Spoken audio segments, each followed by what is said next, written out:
দেশের মানুষ যেভাবে জনজোয়ার তুলেছিল বাংলাদেশ জামায়াত ইসলামের প্রতি যে ধরনের ভালোবাসা দেখিয়েছিল নির্বাচনের আগে, বাংলাদেশের মানুষ তাদেরকে 43.9% ভোট দিয়েছে, মাত্র 2% ভোটের ব্যবধান দেখা যাচ্ছে সারা বাংলাদেশে। তার মানে যে ধরনের কারচুপির অভিযোগ করা হচ্ছে, সে সকল কারচুপি যদি হয়ে থাকে তাহলে এই দোষটা মূলত জামায়াত ইসলামীর। বাংলাদেশের মানুষ যে ধরনের ভোটের আমানত তাদেরকে দিয়েছিল, সেই আমানতটা কিন্তু জামায়াত ইসলামী রক্ষা করতে পারে নাই। কোন অদৃশ্য শক্তিতে, এটা আমরা আসলে জানি না।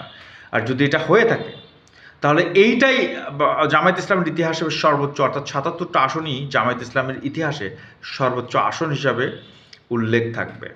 কারণ এইবার যেহেতু ভালো করতে পারেনি, ভবিষ্যতে আর জামায়াত ইসলামী এর চেয়ে ভালো করাটা অনেক ডিফিকাল্ট। কারণ এবার জামায়াত ইসলামের প্রতি যে ভালোবাসা মানুষ দেখিয়েছে, সেটা ভবিষ্যতে কখনো আসবে কি না, আর সেই ভালোবাসা তারা ধরে রাখতে পারবে কি না, সেটা নিয়েও আমরা কিন্তু সন্দিহান।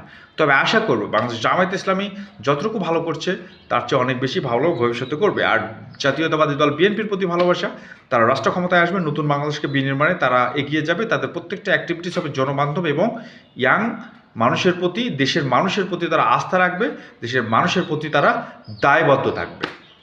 শুভকামনা। আর এই ছিল আজকের ভিডিও। ভালো লাগলে অবশ্যই কিন্তু সাবস্ক্রাইব করতে ভুলবেন না। ধন্যবাদ।